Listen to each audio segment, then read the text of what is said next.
Hola, ¿qué tal a todos? Esto es Estiocast, la versión veraniega de Histocast. Y bueno, este verano digamos que va a ser un poco peculiar después de todo lo que ha pasado en este año 2020. Y bueno, para ello os traigo una historia que vamos a ver un poco de todo. Vamos a pasar frío, vamos a pasar calor, vamos a pasar incluso hambre. Y es que en este Estiocast vamos a viajar al antiguo y salvaje oeste. Y concretamente vamos a ir en una de esas caravanas de colonos que durante todo el siglo XIX cruzaron las grandes praderas y las temibles montañas rocosas para encontrar un futuro prometedor en las lejanas tierras de California y Oregón. Un futuro que en ocasiones supuso un sacrificio que muy pocos podían esperar. Y es que en este Estiocast vamos a hablar de la expedición Donner, uno de los relatos más sórdidos y más tétricos del lejano oeste. Para ponernos un poco en contexto, hay que ver que tras la independencia de Estados Unidos y la adquisición por parte de su gobierno de todo el territorio de Luisiana, se abrieron grandes posibilidades para la joven nación. Más allá del Mississippi se encontraba un territorio poco poblado y con grandes oportunidades, un territorio del que los distintos pioneros y tramperos que lo recorrían se encargaron de teñir con historias de abundancia. Estados Unidos estaba en aquellos momentos recibiendo un gran número de inmigrantes europeos, muchos de ellos atraídos por historias de territorios donde podría iniciar una vida desde cero, así que muchos de ellos, en vez de permanecer en las ciudades del este, se arriesgaron a cruzar el continente en busca de una vida mejor.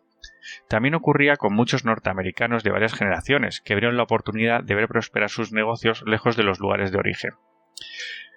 La ruta más popular para los pioneros que se decidían a ir a aquellos lugares lejanos para llegar a los territorios que bañaba el Océano Pacífico, que en aquel entonces eran propiedades de Reino Unido, pero concretamente de la Compañía del Hudson, todo lo que era la zona del territorio de Oregón, que era más de lo que es actualmente el estado de Oregón, ya que incluía el estado de Washington y toda la costa pacífica de Canadá hasta Alaska, mientras que el resto de la costa pacífica era propiedad mexicana, sobre todo lo que era California. Hemos dicho que para llegar el camino era conocido como la Senda de Oregón, y un ramal de este recorrido era conocido como el Camino a California.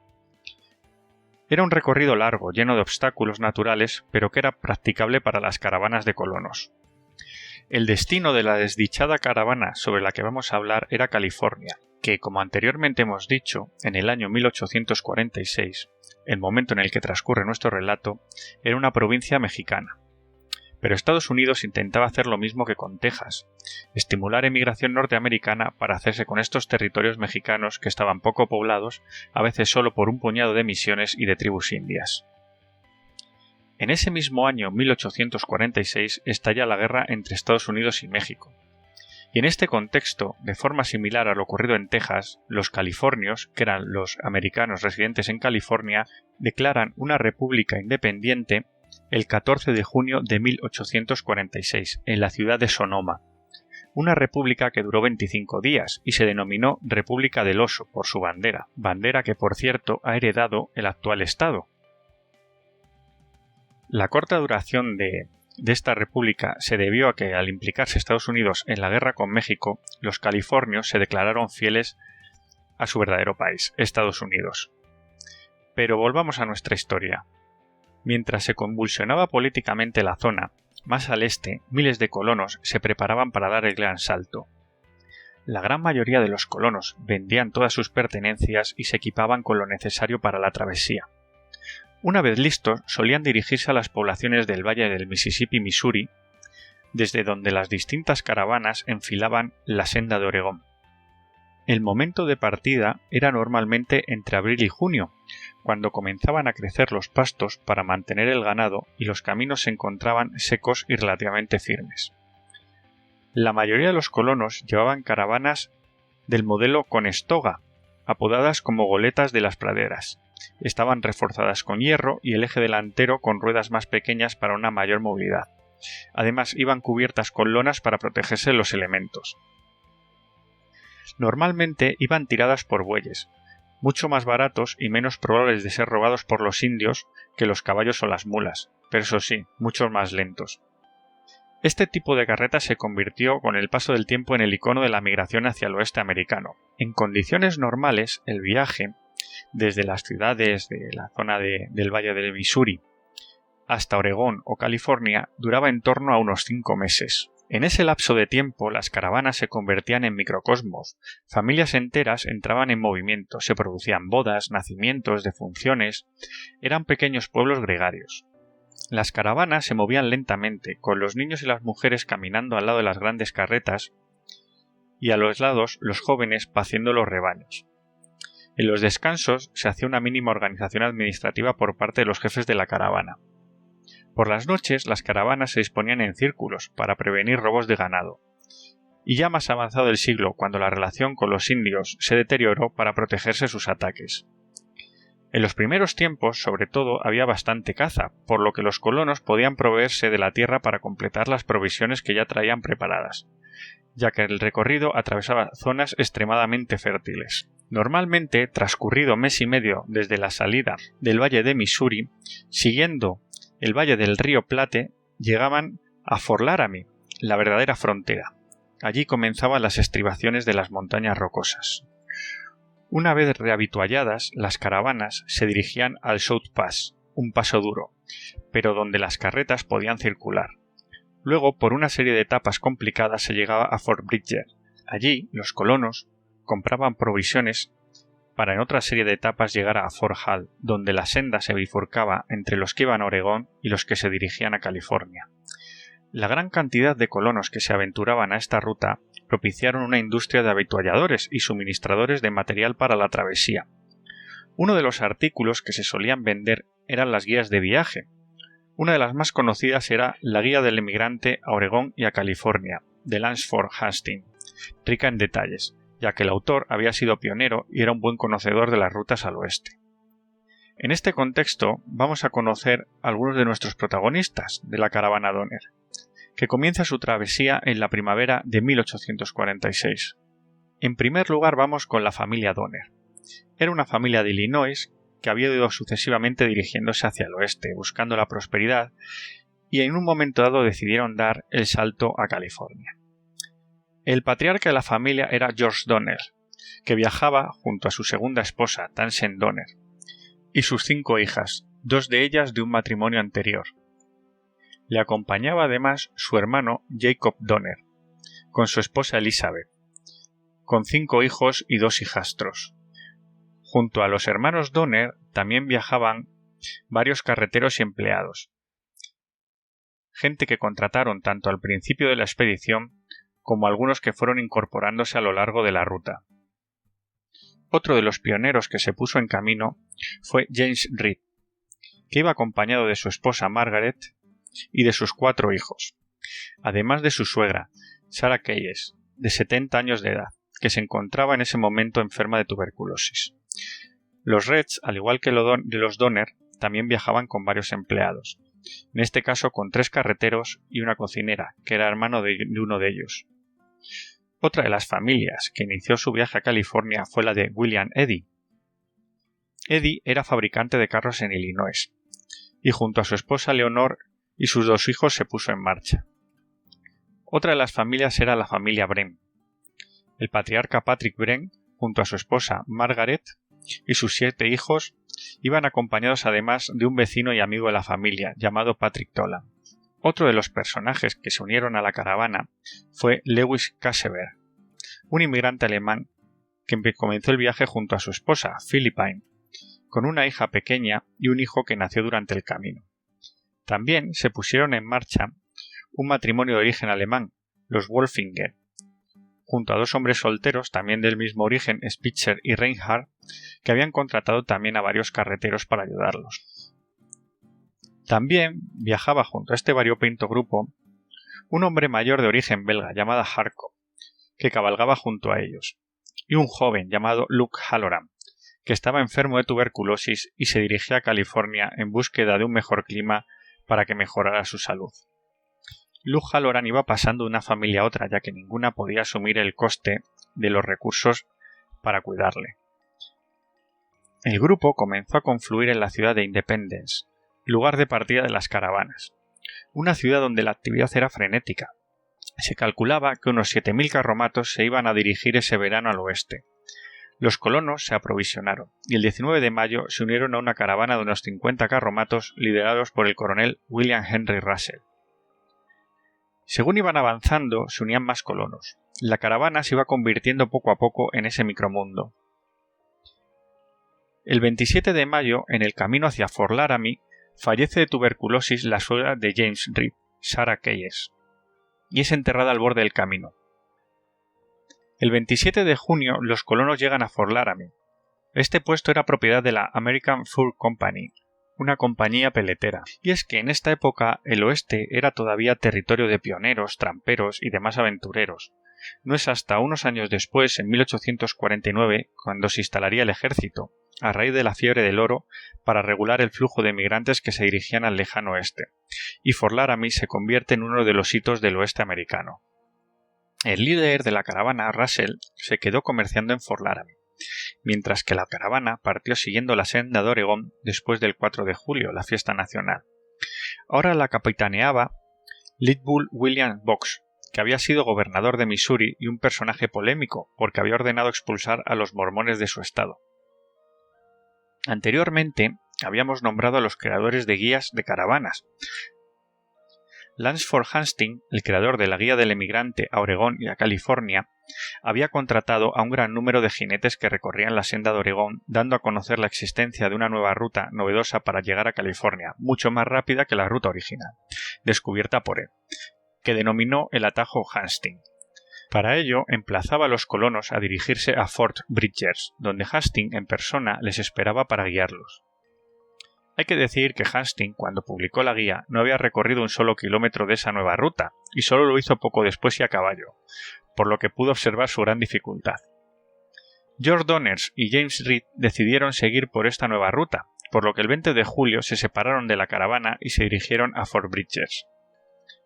Cuando llegaron el 27 de julio se encontraron que Hastings había abandonado el fuerte para guiar una caravana que había llegado antes, y había dejado unas instrucciones para seguir el itinerario. En ese momento los colonos se encontraban solos.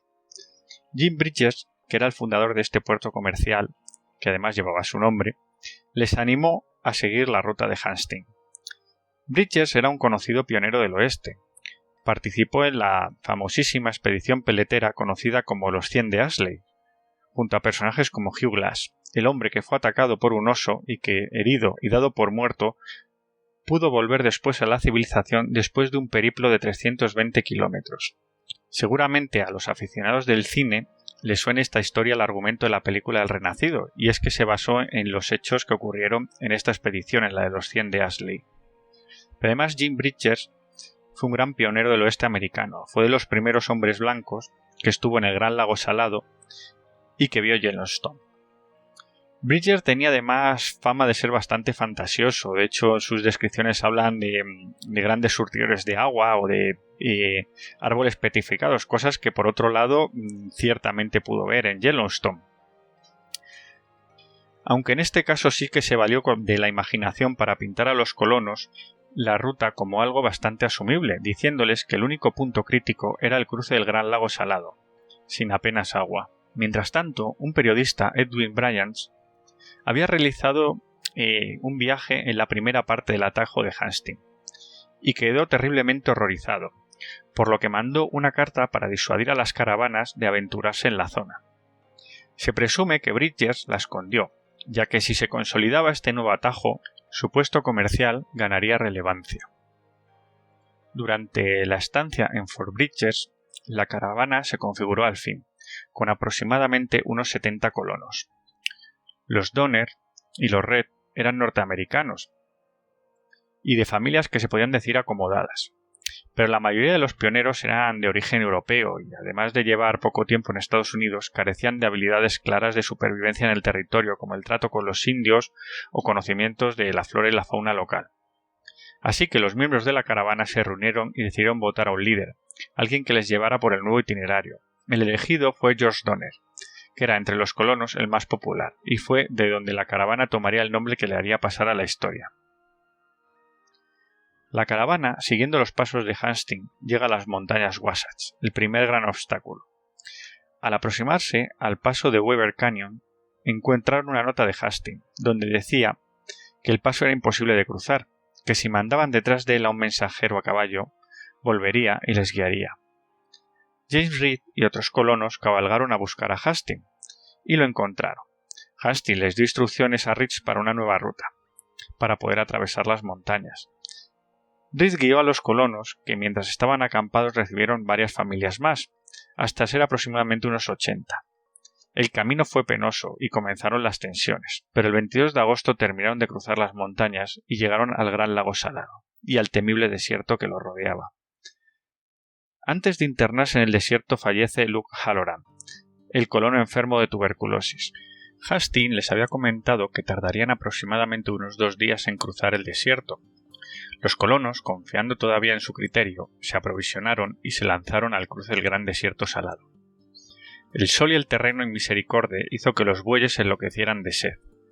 Reed se adelantó a buscar agua para sus bueyes. Cuando la encontró y ya de vuelta a la caravana, vio que sus bueyes se dirigían enloquecidos porque habían olido el agua, hacia la fuente de donde él venía. Dio instrucciones a sus cuidadores para que los abrevaran y volvieran rápido, pero nunca más los volvió a ver. Los bueyes huyeron y se perdieron en el traicionero terreno de costras de sal. Reed tuvo que abandonar sus carruajes y andar toda la noche hasta que alcanzó la carreta de los Donner. Tardaron 5 días en cruzar el desierto, y cuando por fin lo consiguieron tenían la moral por los suelos. El 10 de septiembre, tras recuperarse, los colonos se dieron cuenta de que no tenían material ni víveres suficientes para llegar a California, por lo que 2 jinetes, Charles Stanton, un emigrante que cabalgaba solo, y William McShootan, que migraba con su familia, se adelantaron a pedir ayuda a Fort Sattel, un puesto comercial que se encontraba cerca del final de la ruta de California, en lo que es actualmente hoy Sacramento. El 26 de septiembre llegan al río Humboldt, donde se une el atajo con la ruta original de California. Habían realizado 200 kilómetros más que por la ruta original y cerca de 2 meses de viaje. La confianza en el atajo era totalmente nula. El 5 de octubre se produce un incidente. Subiendo una colina se traban 2 carros y se inicia una discusión entre uno de los hombres que trabajaba para la familia de James Reed, Milton Elliot y John Snyder, que iba con los Graves. Reed se mete en la pelea y mata a Snyder. Como no aplicaba la ley de Estados Unidos a ese lado de la gran divisoria continental, sino la mexicana, la caravana dictó su propia ley y Reed fue exiliado de la caravana, dejando a su familia al cuidado del resto de los colonos. Su mujer por la noche le adelantó un rifle y provisiones para que pudiera sobrevivir en la inmisericordia estepa. Parece ser que la drástica decisión se debió a que Casever, uno de los colonos, malmetió contra Rich porque lo odiaba, debido a que éste había maltratado a su esposa y Rich se lo recriminó. El 8 de octubre, Harkop, el anciano belga de 60 años, es abandonado en el camino sin poder andar. Nadie quería hacerse ya cargo de él. Unos días después, mientras la caravana acampaba, después de una penosa travesía, los indios robaron varias reses a la expedición.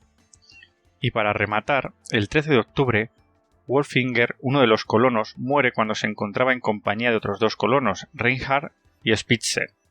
Estos culpan a los indios, pero los colonos sospechan de que había podido ser asesinado debido a una relación tirante entre ellos. El ambiente en la caravana se enrarecía por momentos, y la gente desconfiaba uno de los otros. El 19 de octubre, Charles Stanton, con 2 indios, volvió a la caravana proveniente de Fort Sattel. William McShooten se quedó en el fuerte debido a que se encontraba enfermo. Fue una inyección de moral para los colonos, que veían mucho más cerca su destino. Mientras tanto, Reed, abandonado a su suerte, decide unirse con Herron, uno de sus carreteros, que abandona la caravana, y los 2 en un caballo se dirigen a Fort Sattel a por provisiones para la expedición. Reed buscaba su redención de cara a la llegada a algún puesto civilizado donde se impartiría justicia. Mientras tanto, la caravana se dirige penosamente hacia su último gran obstáculo, Sierra Nevada, una formación montañosa que al estar cerca del Pacífico recibía muchísimas precipitaciones en invierno en forma de nieve. El 30 de octubre muere William Pike, del clan Murphy, disparado accidentalmente por su cuñado William Foster. Durante el entierro comenzó a nevar. La moral acabó de esfumarse.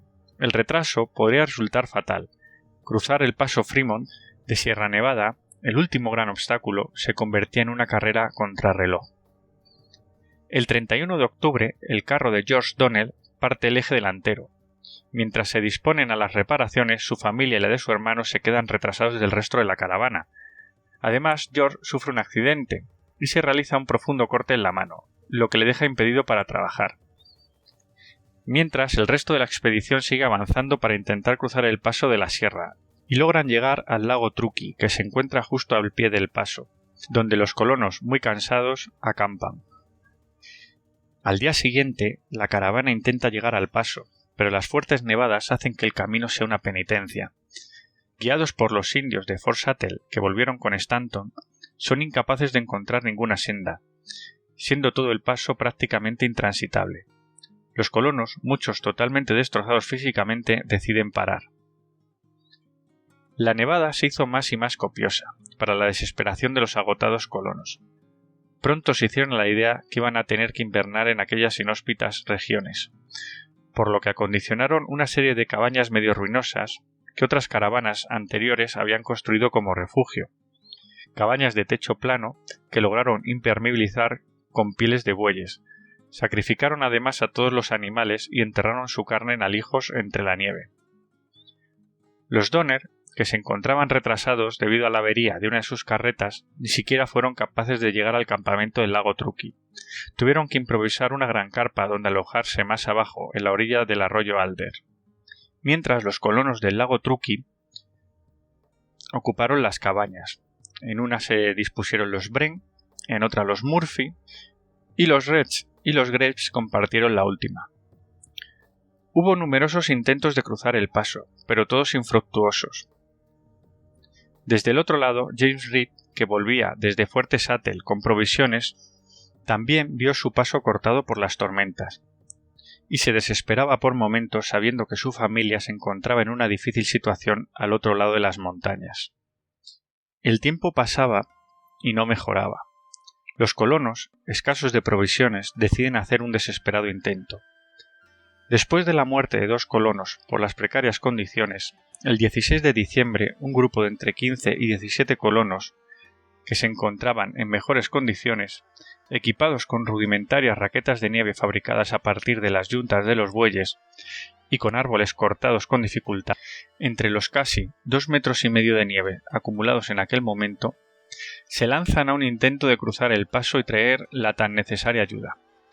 Esta expedición se conoció como la de Forlorn Hope, que vendría a ser la de la Vana Esperanza o la Esperanza Desamparada. El grupo pronto se quedó sin comida. Famélico, acosados por un frío atroz, recorrían el invernal paisaje en una vana esperanza de obtener ayuda. Las raquetas eran muy pesadas. Además, los colonos se veían afectados por la fotoqueratitis, debido a la exposición a los rayos ultravioletas. Stanton fue el primero en caer.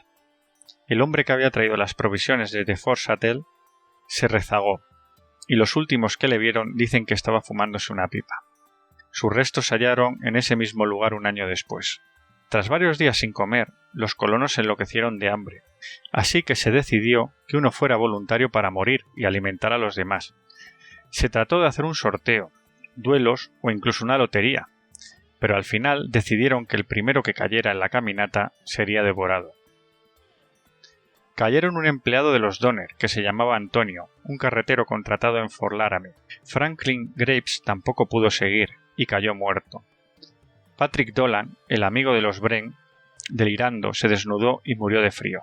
Y Lemuel Murphy, que tenía 12 años, también cayó y murió del atroz frío. Algunos miembros comenzaron a alimentarse de los cadáveres. Los organizaron para que ninguno se comiera a un miembro de su propia familia. Aunque Dolan y Antonio, que no tenían ningún pariente entre los colonos, se vieron como un macabro buffet libre.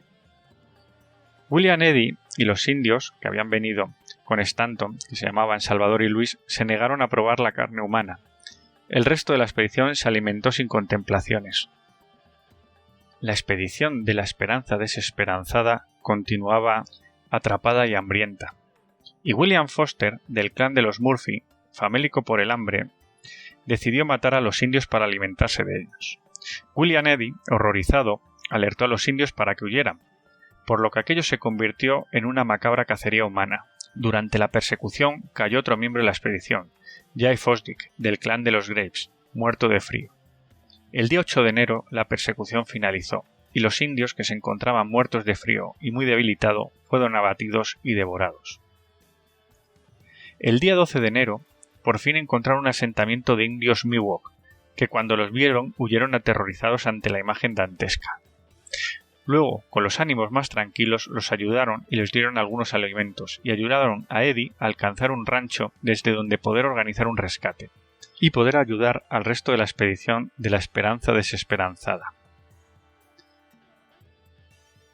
Por fin, pudo socorrerla el 17 de enero, 32 días después de aquella infernal caminata. Mientras, en el campamento del lago Truqui, la sucesión de muertes se continuaba. Los colonos, debilitados por el frío y el hambre, iban cayendo, las provisiones se acabaron, y tuvieron que devorar las pieles que cubrían las cabañas para hacer una sopa parecida al pegamento, lo que hacía que además se quedaran sin refugio.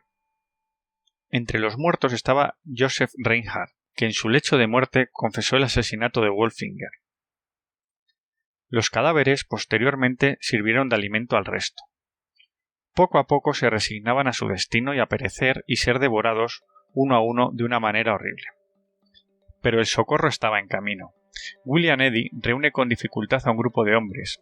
En ese momento, la guerra con México en California requería todo el capital humano y pocos recursos pudieron destinarse al rescate.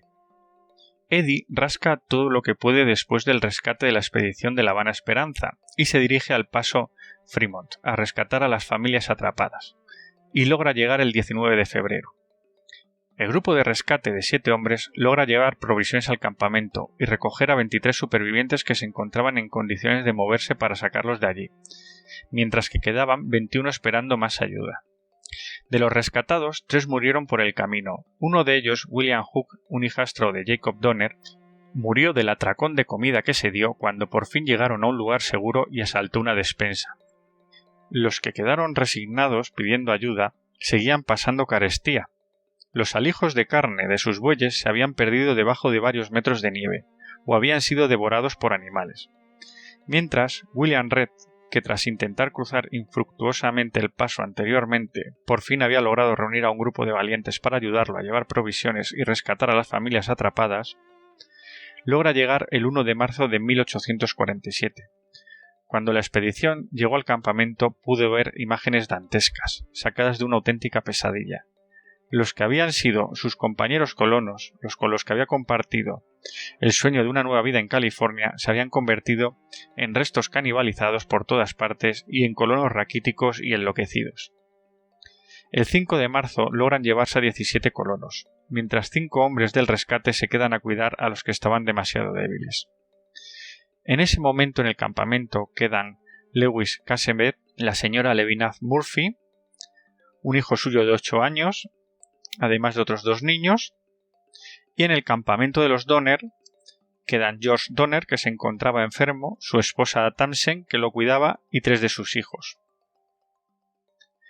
Los rescatados por la segunda expedición fueron cazados de nuevo por la mala fortuna.